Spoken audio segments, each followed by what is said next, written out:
అత్తయ్య, మా అమ్మకి మా పెళ్లి విషయం చెప్పాను. ముందు కాస్త కోపం నటించినా నాకిష్టమైన భర్త దొరికాడని, పైగా మంచి కుటుంబం అని సంతోషపడింది. ఎందుకు సంబరపడదో?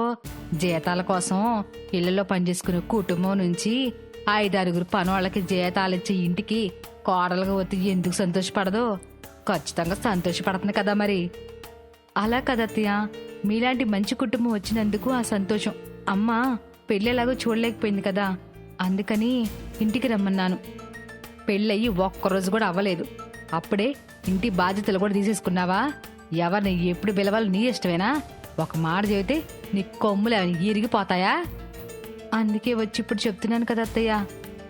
రమ్మని చెప్పిన తర్వాత నాకు చెప్తే ఎంత, చెప్పకపోతే ఎంత అని కోపంగా అనుకుంటూ వెళ్ళిపోతుంది సరోజ. ఇప్పుడేమైందని? మా అమ్మని నేను ఇంటికి పిలవాలంటే కూడా పర్మిషన్ తీసుకోవాలా? ఈ మాత్రం అధికారం, స్వతంత్రం కూడా నాకు ఈ ఇంట్లో లేదా? సర్లే, ఆఫీస్కి టైం అవుతుంది. ఇవన్నీ ఆలోచించుకుంటూ కూర్చుంటే పుణ్యకాలం అంతా ఇక్కడే గడిచిపోతుంది అని చకచకా రెడీ అయ్యి ఆఫీస్కి వెళ్ళిపోతుంది సీత. అప్పుడే నిద్రలేచి బెడ్రూమ్ నుంచి వచ్చిన ప్రియకి ఇల్లంతా చూసిన తర్వాత వాళ్ళ అత్తయ్య మావయ్య తప్ప అక్కడ ఏ పని మనిషి కనిపించలేదు. అత్తయ్య, వాట్ ఇస్ దిస్? ఇంట్లో ఒక్క మెయిడ్ కూడా కనిపించడం లేదు. లీవ్లో ఉన్నారా ఏంటి? మా పిల్లలకి వాళ్ళు హాలిడేస్ తీసుకున్నారా ఏంటి? అమ్మో, ఇప్పుడు ఈ ఇంట్లో పని మనిషి ఎవరు లేరని చెబితే చిన్నచూపుగా ఉంటుందేమో. ఏదో ఒకటి మేనేజ్ చెయ్యాలి. ఇంట్లో ఎంతమంది ఉండగా ఇంకా పని మనిషి ఎందుకమ్మా? చక్కగా మన పని మనమే చేసుకోవాలి గాని. అంటే ఇంట్లో వంట చేయడం, బట్టలు వాష్ చేయడం, గిన్నెలు కడగడం, ఇల్లు క్లీన్ చేయడం ఇవన్నీ మనమే చేసుకోవాలా? చీ, మనలాంటి రిచ్చోళ్ళు అలాంటి పనులన్నీ ఎందుకు చేస్తారమ్మా? నీ చాదస్తం కాకపోతే. అట్లాంటివన్నీ చూసుకోవడానికి సీత ఉంది కదా ఇంట్లోనే. నీకేది కావాలన్నా దాన్ని అడుగు, కాదనకుండా చేసి పెడుతుంది. సీత, ఇటరా అని పిలవటం మొదలు పెడుతుంది సరోజ. ఎంత పిలిచినా సీత జాడలేకపోయేసరికి గదిలోకి వెళ్లి చూస్తుంది. గదిలో కూడా సీత కనిపించలేదు. ఎక్కడికెళ్ళుంటదబ్బా? చిన్నుడికి తెలుసుంటుందేమో, ఫోన్ చేస్తే తెలిసిపోతుంది కదా అని అనుకుని సుబ్బారావుతో కృష్ణకి ఫోన్ చేయిస్తుంది. ఒరే చిన్నాడా, నీ భార్య ఇంట్లో లేదు, ఎక్కడికెళ్ళింది? అమ్మా, మనం మొన్న ఎంత చెప్పినా వినకుండా ఈరోజు మళ్ళీ ఆఫీస్కొచ్చింది. నా స్టైల్లో నేను చెప్పి పంపించాను. ఒక 10-15 నిమిషాలు ఇంటికి రావచ్చు. సరే, నాకు పనుంది, నేను సాయంత్రం వచ్చాక మాట్లాడతానులే అని ఫోన్ కట్ చేస్తాడు కృష్ణ. అత్తయ్య, తన ఆఫీస్లో వర్క్ చేస్తుందా? అలా ఇండివిడ్యువల్గా ఉండడం కొందరికి ఇష్టం అత్తయ్య. అలాంటి వాళ్ళని ఆఫీస్ మాన్పించాలని ఎందుకు మీరు ఇంత ఫోర్స్ చేస్తున్నారు? ఓహో, నీకు అట్ట అర్థమైందా? అది కాదు విషయం. కృష్ణ వాళ్ళ ఆఫీసులో ఏదైనా జాబ్ చేస్తానని ఎంట పడతా ఆఫీస్ వరకు వెళ్తుందంట. తన చదువుకి స్వేపర్ పోస్ట్ తప్ప ఇంకేం రాదు. ఏదైనా పర్లేదు చేస్తానంటుందంట. ఏదో కృష్ణ ప్రేమించాడని ఒప్పుకున్నాను తప్ప మన కుటుంబాల్లో ఇలా చదువు లేకున్న వాళ్ళు ఎవరున్నారమ్మా? ఇట్టంటాళ్ళు మనలాంటాళ్ళని ఎతికి మరీ ట్రాప్ చేస్తారు.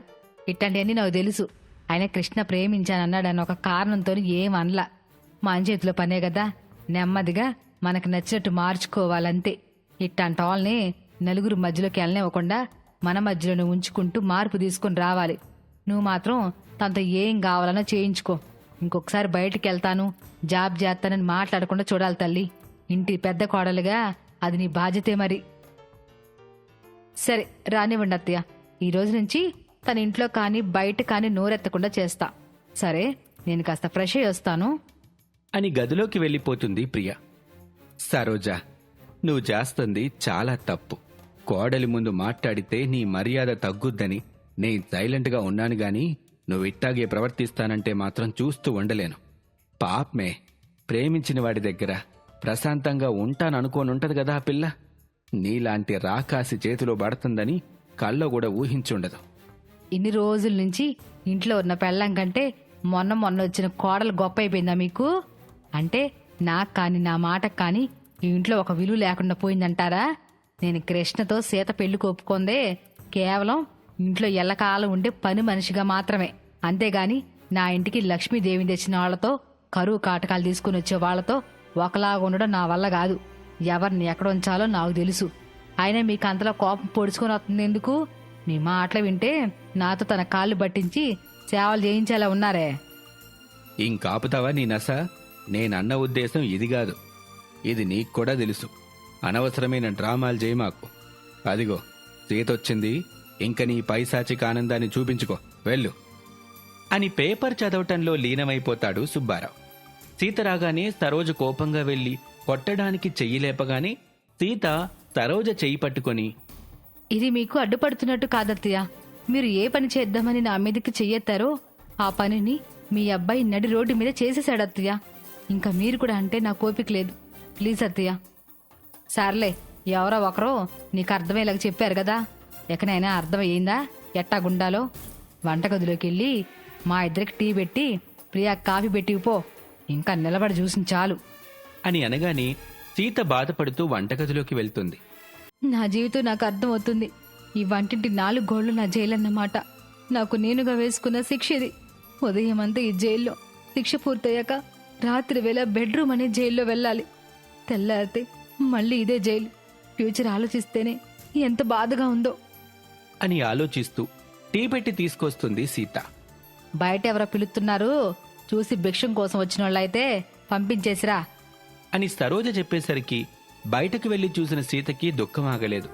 తలుపు బయట నించుని ఉన్న తన తల్లిని చూసి గట్టిగా పట్టుకుని ఏడవటం మొదలుపెట్టింది. సీతమ్మా, అలా ఏడుస్తారా ఎవరైనా? నీ బాధ నాకు అర్థమైందిలే. నన్ను పెళ్లికి పిలవకుండా చేసుకున్నావనే కదా. నాకు ఆలోచన లేదమ్మా. పరిస్థితులు అలా వచ్చుంటాయి. పెళ్లికి రాకపోతే ఇంట్లో లోపలకు కూడా రానివ్వా ఏంటి అని అనగానే తల్లిని ఇంట్లోకి తీసుకుని వెళ్తుంది సీత. ఏంటి ఆఫీస్కి వెళ్తా, పని చేస్తా అని అత్తయ్యకి ఎదురు మాట్లాడుతున్నావంట? కృష్ణని తగులుకున్నట్టు ఇంకొక డబ్బున్నవాడిని తగులుకోవాలని చూస్తున్నావా? మీ అమ్మ నాన్న డబ్బుల కోసమే కన్నారా ఏంటి మిమ్మల్ని? ఇలా ఒక క్యారెక్టర్ లేకుండా బ్రతకడానికి సిగ్గులేదా? ఇదిగో అమ్మాయి, ఎవరి గురించమ్మా అంత కోపంగా మాట్లాడుతున్నావు? ఏమైంది? ఏదైనా సమస్య ఉంటే మా అమ్మాయి సీతకు చెప్పు. మా అమ్మాయి అని చెప్పడం కాదు గాని చాలా తెలివైన పిల్ల. ఎలాంటి సమస్య అయినా ఇట్టే తేల్చేయగలదు. ఓహో, మీరేనా తన అమ్మగారు? మంచిది మంచిది. అత్తయ్య, అమ్మ వచ్చింది. నమస్తే వదిన గారు. అన్నయ్య గారు నమస్తే. నమస్కారం అమ్మా. ఎప్పుడు బయలుదేరారో ఏమో. ఏమైనా తిన్నారా? సీత, అమ్మ ఏమైనా తింటుందేమో కనుక్కొని కాస్త ఏమైనా పెట్టమ్మా. అలాగే మావయ్య. అమ్మా, గదిలోకి వెళ్దాంరా అని బెడ్రూంలోకి తీసుకుని వెళ్తుంది సీత. అబ్బా, ఎంత మర్యాద కలిగిన కుటుంబం అమ్మా. కాకపోతే ఆ అమ్మాయే కాస్త ఏదో టెన్షన్లో ఉన్నట్టుంది. అవునమ్మా, కాస్త టెన్షన్లోనే ఉన్నాం అందరం. ఇలాంటి టైంలో నువ్విక్కడ ఉంటే కాస్త ఇబ్బందిగా ఉంటుందేమో. ఈ పరిస్థితులన్నీ సద్దుమణిగాక నేనే కబురు పెడతాను. నెక్స్ట్ బస్కి ఊరెళ్తావా? నేనే నిన్ను అనవసరంగా పిలిచాను. ఏమీ మనసులో పెట్టుకోకమ్మా. ఇక్కడ నేను చాలా హ్యాపీగా ఉన్నాను. నువ్వు సంతోషంగా ఉంటే అంతే చాలమ్మా నాకు. అంతకు మించి ఇంకేం కావాలి చెప్పు. సరే, నేను తర్వాత బస్కి ఊరెళ్ళిపోతాను. నువ్వు వీలు చూసుకొని అల్లుని తీసుకుని ఇంటికి రా. ఆ రోజు కోసమే నేను ఎదురు చూస్తున్నానమ్మా. నువ్వు కాలు కడుక్కొని రాపో, నేను టీ తీసుకొని వస్తాను అని తల్లిని గదిలో వదిలేసి వంటగదిలోకి వెళ్తుంటే ప్రియ సీతని ఆపి, ఏంటి నెమ్మదిగా ఇక్కడ సెటిల్ చేయడానికి రమ్మన్నావు మీ అమ్మని? ఇదే కదా మీ ప్లాను? ముందు నెమ్మదిగా నువ్వొచ్చావు, ఇప్పుడు మీ అమ్మని తీసుకొచ్చావు. What an idea.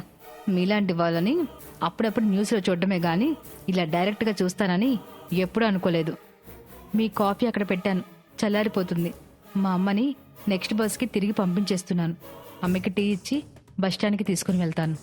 అదొక ఖర్చు అన్నమాట మళ్ళీ అని సరోజ అనగానే సీత వెనక్కి వెళ్లి తల్లిని బస్సెక్కించి ఇంటికి తిరిగి వెళ్ళగానే విష్ణు సోఫాలో కూర్చుని ఉంటాడు.